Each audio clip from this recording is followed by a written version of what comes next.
साल 1817 स्वीडन की ठंडी पहाड़ियों में कुछ खनिक एक अजीब सी चट्टान निकालते हैं।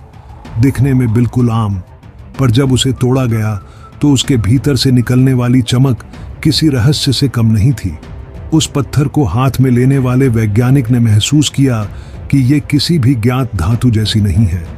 इसमें कुछ ऐसा था जो बिजली को जीवित कर सकता था, लेकिन उस समय किसी को अंदाजा नहीं था कि ये मामूली सा पत्थर आने वाले 100-200 सालों में दुनिया की सबसे खतरनाक और कीमती चीज बन जाएगा। वैज्ञानिक ने अपनी डायरी में लिखा, मैंने एक ऐसी चीज देखी है जो भविष्य को बदल सकती है या शायद खत्म भी कर सकती है। उस खोज को अभी नाम नहीं दिया गया था, लेकिन इतिहास गवाह है, यही वो पल था जब इंसान ने ऊर्जा के नए भगवान को छू लिया था। एक ऐसा भगवान जिसकी पूजा नहीं, दौड़ होगी। हाय पॉप के वीडियो में आप सभी का एक बार फिर से स्वागत है। यह है 21वीं सदी की सबसे कीमती चीज, इतनी कीमती कि पैसा, सोना, तेल ये सब इसके आगे कुछ भी नहीं। और इस चीज को हासिल करने के लिए दुनिया की सारी सुपर पावर कंट्रीज इस वक्त एक रेस में लगी हुई है, लेकिन इस रेस का अंत बेहद भयानक होने वाला है। देखने में ये एक मामूली सा पत्थर लगता है, लेकिन हकीकत में यही वो चीज है जो शायद एक ऐसी जंग का सबब बनेगी जो पूरी दुनिया को अपनी लपेटे में ले लेगी। एक ऐसी जंग जिसके बारे में एक्सपर्ट्स और एस्ट्रोलॉजिस्ट्स पहले ही वार्न कर चुके हैं। वर्ल्ड वॉर 3, इस विश्व युद्ध की सबसे बड़ी वजह शायद यही चीज होगी। आखिर क्या है ये चीज जिसे हासिल करने के लिए सारे मुल्क एक दूसरे से भिड़ने को तैयार हैं? क्या आप जानते हैं वो क्या चीज है जिससे हमारे सारे टेक्नोलॉजी गैजेट्स जैसे मोबाइल फोन, कंप्यूटर, टीवी, जंगी हथियार और बिजली से चलने वाली गाड़ियों की बैटरियां सब चलती है? वो है जमीन में पाई जाने वाली एक बेहद नायाब धातु जिसे कहते हैं लिथियम। लिथियम को इस वक्त पूरी दुनिया में व्हाइट गोल्ड कहा जा रहा है, और इसकी वजह साफ है।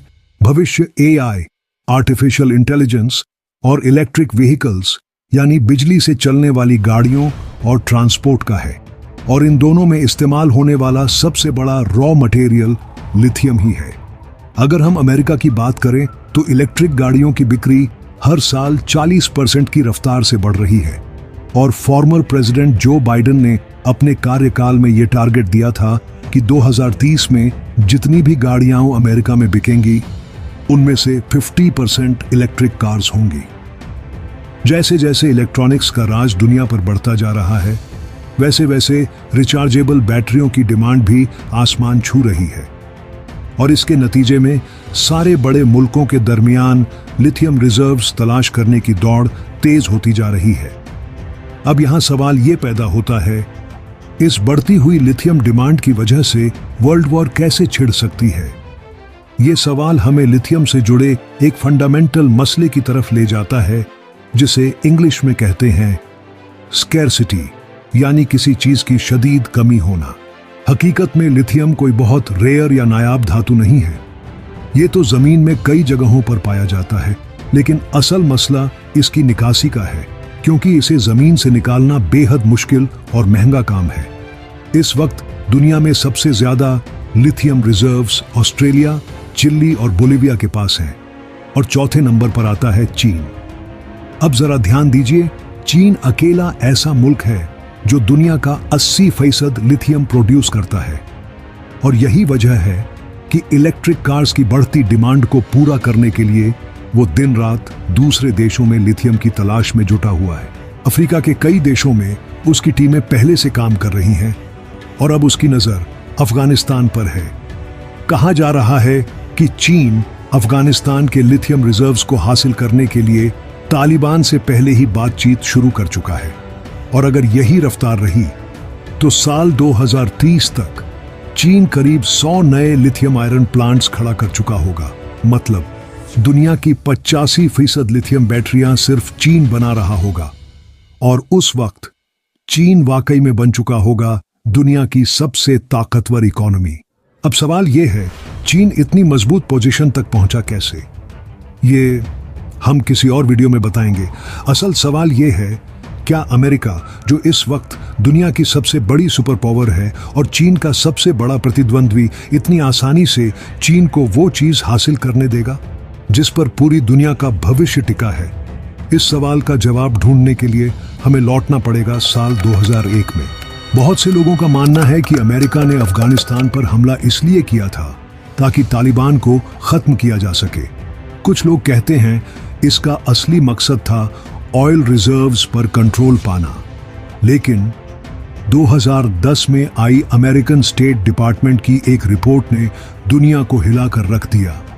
इस रिपोर्ट में खुलासा हुआ अफगानिस्तान की जमीन के नीचे $1 ट्रिलियन से ज्यादा के लिथियम रिजर्व्स दबे पड़े हैं।